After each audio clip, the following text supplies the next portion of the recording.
Welcome to the stories of the 2016 Boscov's Berks Jazz Fest. My name is Joe Painter. Very happy to bring you these stories on the People Chronicles. Make sure you follow them all, and you can do that by subscribing to our YouTube channel. Gary Spencer is with us. Hi, Gary. Hello, Joe. How are you? We go way back, don't we? We do. We do. Bandshell concerts. Bandshell concerts, and you know, Gary was famous for getting the cane out and just yanking me off the stage because I talk too much. And you are a production manager, and you run it tight, and you know what the audience wants. So that cane was really important. It's important to be succinct on the stage and get off and let the music play, right? Yeah. A lesson I learned from you. Well, yeah, it's about the music. It is. It's about the music. So you started, did you start at Bandshell?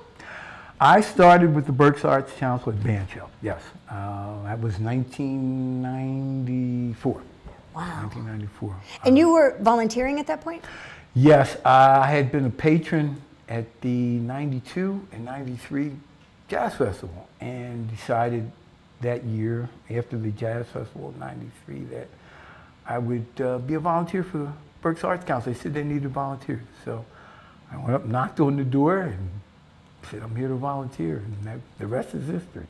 Been 22 years now. So. That's a pretty cool thing, and you can still do that because the Arts Council is always looking for volunteers. For the Jazz Fest, so when you volunteered, is it safe to say it was a 3 or 4 day event at that point? Yes, it was a weekend event. It used to be Friday, Saturday, and Sunday. Then it became Thursday, Friday, Saturday, and Sunday. But yes, it was just one weekend. And then it went to 10 days. And what strikes me, Gary, is at no point did you say, oh, whoa, wait a minute, I didn't sign up for all of this. You just kept showing up. And now you're employed by the Arts Council, and you are the production director of the Boscov's Berks Jazz Fest. Well, what had happened was in 2000, when we started to have our 10-year anniversary, right. And John, Ernesto, and at that time Katie Conley came up with the concept of 10 years, 10 days. Right. So we did it that one time. So it's supposed to be one time now. That's what I hear. That's what I hear. It's only supposed to be one time. So it was like, okay, like the concept, let's do it. So we did the 10 days, and then the community said, we can't go back. This was great. There's no way we can go back to those one weekend. And you didn't mind that. You didn't say, wait a minute. Well, it was one of those things, and it's like, okay, we're going to have to really work on building an infrastructure and things like that. So that's when I got hired by the Berks Arts Council. As we started doing 10-day festivals from that point on, I became on staff to help coordinate and move that project forward. And you do that very well. I've been to Jazz Fest over the years, emceeing in a variety of venues, and if there's ever an issue, get Gary. Get Spence. Where's Spence? He knows, because you do run it like clockwork, and that is imperative so that everybody has a good time. Well, I mean, it's all based, it's a group of people trying to work together, and everybody wants to have the same goal, to have a successful show. So we all have to work together, and there's, give and take, push and shove. Sure. But, it's all in a timely fashion. Everything has to be detailed because it's the little things, the devil's in the details. Isn't that the truth? So if you will, take us backstage, and what does it mean to be production director? What are some of the details that you must attend to that the audience wouldn't even think about? But if you didn't think about it, perhaps the audience wouldn't be enjoying the show. Well, my day starts really early, especially on the weekends. I'm usually up at 5 a.m. I might have gotten in maybe 1:30, 2 o'clock, so I get a couple hours sleep. But I'm checking the facility first thing in the morning. What do you check for? Are you doing sound checks? I'm just making sure the place is locked up, and everything's there, things aren't moved around, you know what I mean, that kind of stuff. I sit down and I start working on the day's schedule, not only at one venue, but on the weekends there may be 4 or 5 venues. And how do you, that is another point, because you can't be in 4 or 5 places. So how are you managing all of that? I'm just trying to work it progressively through a timeline, you know, usually the Crown Plaza shows, our call there is usually between 7 and 8 in the morning, because our 2 o'clock show is a double bill. It's 2 shows. So we have to sound check 2 bands. We have to get all the equipment up there, sound check 2 bands, take stuff on, take stuff off, get the room ready and all that kind of stuff, get everybody out to lunch, come back, and then have a show.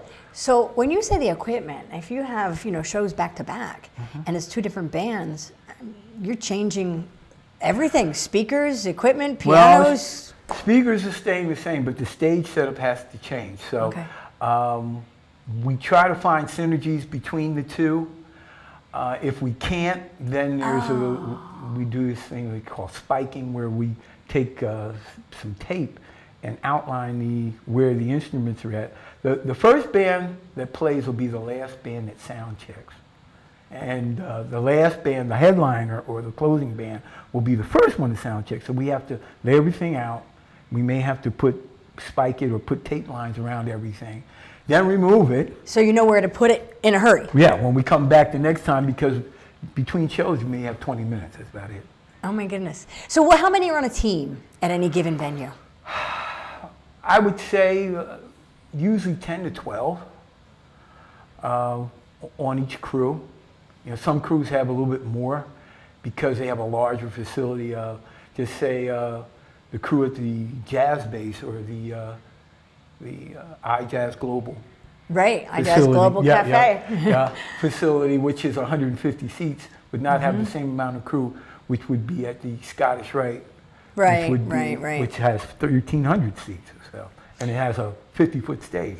So, how has this whole festival affected you, Gary? What's it done for you? What kind of and your life? You know what? Well, you know, I grew up with music. My mother and my father both very involved in jazz. Different types. My mother was vocal person, and my father was more of a Jimmy Smith instrumental guy. But what has it done for me? It's changed my life. I've always liked shows, going to shows and stuff like that, and being involved, getting that instant gratification. You know, whether some people go through life and they work their jobs and they never see this, you know, something to come to a culmination or fruition. And with this, you see it. You see it. You know, you see it in the people's faces.